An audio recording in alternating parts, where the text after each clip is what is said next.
নমস্কাৰ, পুনৰ এবাৰ স্বাগতম জনালোঁ আপোনালোক সকলোকে মোৰ ইউটিউব চেনেললৈ। মই পুনৰ এটা নতুন ভিডিঅ' লৈ আহিলোঁ। আজি এখন নটিফিকেশ্যন ওলাইছে গ্ৰেজুৱেট টিচাৰৰ ক্ষেত্ৰত। এতিয়া বেছিভাগে অৱগত হৈছে, তথাপি ভাবিলোঁ ভিডিঅ'ৰ জৰিয়তে অকণমান ডিছকাছ কৰোঁ। এতিয়া কথাটো কি হ'ল, অলৰেডি দুখন লিষ্ট ওলাই গ'ল গ্ৰেজুৱেট টিচাৰৰ। ইয়াতে এটা খুব ভাল খবৰ যে যিসকলে অকণমান নাৰ্ভাছ হৈ আছিলে, মানে অলপ মনটো বেয়া লাগি আছিলে, ফাৰ্ষ্ট লিষ্টত নাম অহা নাছিল, দ্বিতীয় মেৰিট লিষ্ট বা দিয়ে নে নাই তেনেকুৱা এটা ভাৱ আহিছিল। কিন্তু মোৰ বন্ধুৱে বা মোতকৈ সৰুও আছে ভাইটি, বহুকেইজনে কিন্তু ছেকেণ্ড লিষ্টত তেখেতসকলৰ নাম আহিছিল আৰু অলৰেডি ছাকচেছফুলি তেখেতসকলে ভেৰিফিকেশ্যন প্ৰচেছটো কমপ্লিট কৰিছে। এতিয়া পুনৰ আজি এটা ভাল খবৰ, এইখন থাৰ্ড লিষ্ট বুলি ক'ব লাগিব, 3 নম্বৰ। ইয়াতে প্ৰেজেণ্টলি চাব আপোনালোকে, মই আধাৰ পৰা পঢ়ি দিছোঁ। The final list of some of the presently selected candidates against graduate teacher post will be displayed in the official website of the directorate of secondary education. মানে এতিয়া প্ৰেজেণ্টলি কিছু সংখ্যক কেণ্ডিডেট পুনৰ ছিলেক্ট কৰা হৈছে DSCৰ ফালৰ পৰা, আৰু অফিচিয়েল ৱেবছাইটত তেখেতসকলৰ মানে এডমিট কাৰ্ড উপলব্ধ হৈছে। আৰু যিসকল ছিলেক্ট হৈছে তেখেতসকলে নিজৰ মানে ডাটা যিবিলাক আছে সেইবিলাকে লগ ইন কৰিলে, এপ্লিকেশ্যন নম্বৰ আৰু পাছৱাৰ্ডেৰে লগ ইন কৰিলে, যিসকলৰ আগৰ দৰে হ'ব, মানে একেই। যদি ডকুমেণ্ট ভেৰিফিকেশ্যনৰ ডেট আহে, ভেনু আহে, তেতিয়াহ'লে জানিব তেখেতসকল ছিলেকশ্যন হৈছে। এতিয়া খুব এটা ভাল খবৰ। আৰু কিন্তু এটা কথা, মানে ইয়াতে বহুতে ভাবি আছিলে যে কাট অফটো কেনেকৈ কমিছে। ধৰক আগতে ইমান আছিল, প্ৰথম ধৰক এটা মই এক্সাম্পল দিছোঁ, প্ৰথম ধৰক 70 আছিল, মই এটা এক্সাম্পলহে দিছোঁ। পিছত ধৰক 65লৈকে আহিল, 65লৈকে পালে, তেনেকৈ ভাবিছিল। সেইটো নহয়, ডিটেইলছটো কোনো ক'ব নোৱাৰিব কিমানলৈকে গৈছে কাট অফ। এতিয়া হয়তো কোনোবাই যদি শ্বেয়াৰ কৰে যে মই ইমান পাইছোঁ মোৰ পাৰ্চেণ্ট, কিন্তু মই লগ ইন কৰি চাওঁতে মোৰ দেখোন ভেৰিফিকেশ্যনত নাম আহিছে, গতিকে তেনেকৈ শ্বেয়াৰ কৰিলে গম পোৱা যাব। কিন্তু কিমান কমিছে সেইটো গম পোৱা এতিয়ালৈকে যোৱা নাই। হয়তো কোনোবাই যদি গম পাইছে বেলেগ কথা। এতিয়া যিসকল কেণ্ডিডেট পুনৰ ছিলেক্ট হৈছে, এতিয়া আমাৰ মনত এটা বহুত প্ৰশ্ন আহিব পাৰে যে তেখেতসকল কেনেকৈ ছিলেক্ট হ'ল। হয়তো এনেকুৱা হ'ব পাৰে, যিহেতু প্ৰথম পৰ্যায়ৰ ভেৰিফিকেশ্যনত বহুতো ৰিজেক্ট হৈছিল, কিছুমানৰ বেক এণ্ড ভেৰিফিকেশ্যনৰ পিছত ৰিজেক্ট হ'ব পাৰে হয়তো, যিসকলে মানে বাহিৰৰ পৰা ডিগ্ৰী লৈছে বা বৃত্তিমূলক বা BEdৰ হওক, বিভিন্ন কাৰণবশতঃ।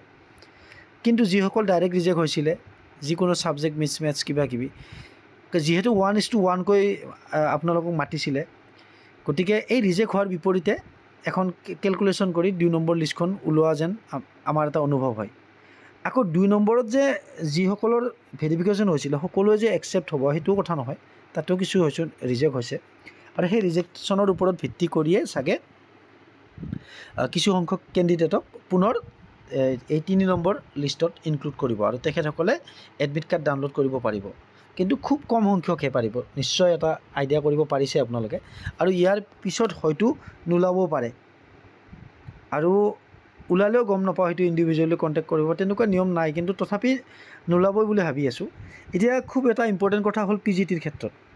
PGTৰ বহু কেণ্ডিডেটে অলৰেডি বিভিন্ন ধৰণে অৱগত কৰিছে, বিভাগীয় কৰ্তৃপক্ষক মেইলো কৰিছে, CMক টুইট কৰিছে।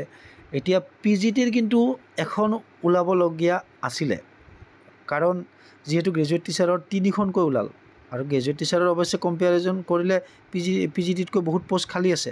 কিন্তু PGTৰো আমি দেখিছোঁ কিছু ছাবজেক্টত কিন্তু ৰিজেকশ্যন অকণমান হৈছে, মানে ৰিজেক্ট হৈছে। বিভিন্ন শিতানত ছাবজেক্ট মিছমেটছ হওক বা কিছুমান ডিপ্ল'মা লোৱা কিবা কিবি। গতিকে সেই হিচাপত সেই ছাবজেক্টত যদি সেই 1:1কৈ মাতিছিলে, নিশ্চয় কিছু সংখ্যক পষ্ট এতিয়াও ভেকেণ্ট আছে। আৰু আপোনালোকে অলৰেডি 11 তাৰিখত এটা নিউজ চাৰ্কুলেট হৈ আছিলে, মই ভিডিঅ' বনাইছোঁৱেই। কিছুমান তথ্য পোহৰলৈ আহিছে যে বহুতো ভুৱা কেণ্ডিডেট সোমাইছে। তামিলনাডুৰ কোনোবা এখন বিশ্ববিদ্যালয়ৰ পৰা ভুৱাকৈ ডিগ্ৰী লৈছিলে বুলি কৈছে, CIDয়ে নিজাববীয়াকৈ গোচৰ ৰুজু কৰিছে। গতিকে তেখেতসকলৰো যদি ৰিজেক্ট হয়, গতিকে তেনেকুৱা ক্ষেত্ৰত PGTৰো আৰু খুব কম দিনৰ ভিতৰত এখন ওলোৱাৰ নিশ্চয় এটা আশা আছে, চান্স এটা আছে। এই মেৰিট লিষ্ট হয়তো 2-3 দিনৰ ভিতৰত ওলাব পাৰে। এইটো এটা আইডিয়া কৰিব পাৰি। তেনেকুৱা চ'ৰ্চ নাই বাৰু, মই পোৱা নাই, হয়তো আপোনালোকে পাব পাৰে, কিন্তু এটা আইডিয়া কৰিব পাৰি। PGTৰ খুব বেছি এখন ওলাব পাৰে মেৰিট লিষ্ট, হয়তো 2, 3, 4 বা এসপ্তাহৰ ভিতৰত ওলাব পাৰে। গতিকে সোনকালে এই ভাল খবৰটো অহাই কামনা কৰিছোঁ, কাৰণ জেনুইন কেণ্ডিডেটসকলে পাব লাগে।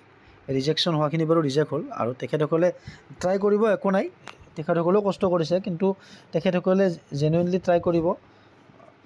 গতিকে জাষ্ট ভিডিঅ'টো এই কাৰণেই বনালোঁ, ডিছকাশ্যনৰ কাৰণে। আপোনালোকৰ মতামতবিলাক আগবঢ়াব বুলি আশা থাকিলে। আৰু যিসকলে এডমিট ডাউনলোড কৰিব, তেখেতসকলৰ পুনৰ ইয়াতে কৈছে 3য় পৰ্যায়ৰ ডকুমেণ্ট ভেৰিফিকেশ্যন হ'ব, পুনৰ 6টা জোনতে হ'ব, আৰু তেখেতসকলক আকৌ টাইম টেবল দিয়া থাকিব কিমান তাৰিখে। গতিকে কৰিছে তেখেতসকলৰ নিজৰ ডকুমেণ্টছবিলাক ঠিককৈ ল'লেই হ'ল। এইখিনি আৰু ক'বলগীয়া কথা নহয়, তথাপি ফ্ৰেণ্ডলি ক'লোঁ। যা হওক, আজিৰ ভিডিঅ'টোত জাষ্ট এইখিনিয়ে আছিলে, আৰু কিবা ভুল ভ্ৰান্তি হ'লে আপোনালোকৰ মাজৰে এজন বুলি ক্ষমা কৰি দিব। ধন্যবাদ।